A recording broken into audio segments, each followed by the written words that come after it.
Ayan guys, naglalambing na siya. Binaby bite niya ako sa braso dito. Kahit hindi ko naman siya inaano. Nagbi-video ako, bigla akong binaby bite.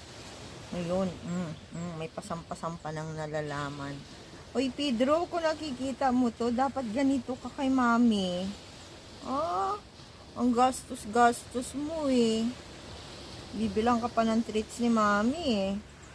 Tapos ganyan ka.